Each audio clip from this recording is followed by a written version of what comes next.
Hey, it's Coffee Break Tuesday, and we have a little chicory treat for you today.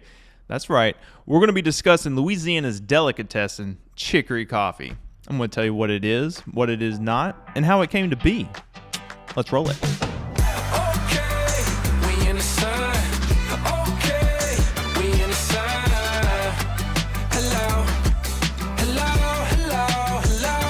Now, if you don't mind, I'm going to pour a little chicory coffee as we discuss chicory. Now, it has a weird smell and it has a unique sweet taste. It's almost like a hint of stevia Splenda type flavor. And by that, I mean it really doesn't taste like a natural sugar, like a cane sugar. It weirdly tastes fake, even though it's all natural. It's a root. Now, I've always heard it's kind of bitter too, but I really think it just depends on where you get it from.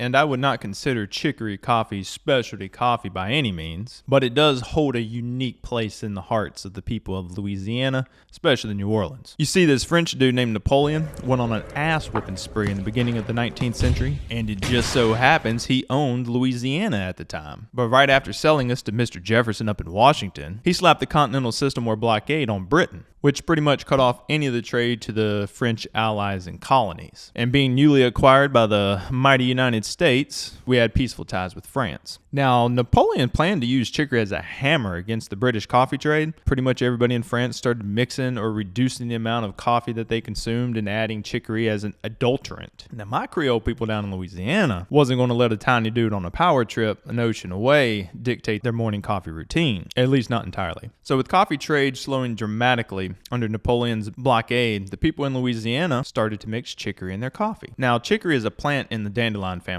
It does not have any caffeine content, and it grows really well down here in Louisiana. My wife just had some in her garden here not too long back. Just went to Cedar about a month or so ago. Beautiful bluish violet looking like flowers. It's an edible plant. You can eat the leaves, you can eat the root, you can make tea out of the root. It is reported to have some health benefits such as reducing gout, lowering blood sugar and cholesterol, treating jaundice, and a 19th century specialist claimed it could cure hysterical females. So after harvesting the root or importing the root, whichever, they would roast these chicory roots and then grind them up to kind of the consistency of coffee grounds. And then they would mix them. Now, they would blend them either 25 to 75, 40, 60, 50, 50, whatever ratio you want to use. Depends on the scarcity of coffee at the time. So Napoleon gets beat at Waterloo. He's pretty much out of the picture. The Brits get froggy one last time, and Andy Jackson comes down here and basically puts a whooping on them at the Battle of New Orleans. This sets up Andy Jackson for the prestige he needs to become president, which would kind of help coffee, as I'm about to explain. Louisiana saw a boom in coffee from after the Battle of New Orleans till the beginning of the Civil War. Once Jackson became president, he issued a General Order 100, which basically outlawed rum and brandy and stuff like that for the soldiers' rations and replaced it with coffee. Now, coffee imports tripled during this period, from 12 million a year to 38 million pounds a year. By 1840, New Orleans was the second largest importer of coffee, behind New York, but this would be short-lived. The war between the states broke out in April of 1861, and Lincoln blockades the entire coast of the South, from South Carolina all the way to Texas. Over 1,500 cargo ships are sunk during the war, and again, New Orleans is found with a limited supply of coffee, causing chicory to make a resurgence. So coffee imports more than halved, like a lot more than halved during the Civil War. And at the end of the war, you would think that the residents of New Orleans and stuff like that would be happy to have some fresh coffee again, but it really didn't work out that way. You see, chicory had unrooted itself into the coffee houses and restaurants down in New Orleans, and a new age of coffee drinker down here kind of emerged. They acquired the taste of that sweet chicory type flavor. So fast forward to 1910, and New Orleans would be importing over 301 million pounds of coffee every year. This growth would not change until around World War II,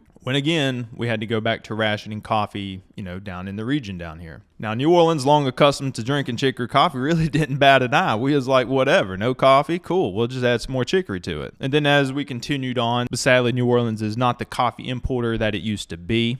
But rest assured, we still drink the heck out of some coffee, and a lot of people still do add chicory into their coffee because it's still a historical tradition that's kind of ingrained in our culture at this point. Honestly, most of the roasters down here will offer a chicory blend. Even the specialty coffee roasters will offer a chicory blend now. These are the two best I've found down here in Louisiana. French Truck Coffee, Commander's Palace, in REVE's NOLA style chicory and coffee. I will say French Truck is a little bit sweeter. I think it probably has a little bit more chicory in it maybe. But REVE creates a better cup. In my opinion, I think it's roasted a tad bit lighter than what French Truck's is. Now, chicory coffee is supposed to be kind of mixed with some dark coffee. That's kind of the culture down here. I think REVE is kind of lighten it up a little bit, which is what I'm drinking right now. And honestly, like, it's not my go-to choice. I'm not a chicory coffee drinker per se, but I would choose this over some canned coffee any day. But just FYI, if you ever do order chicory coffee, you want to try it out or something like that, just know it does not come in whole bean form.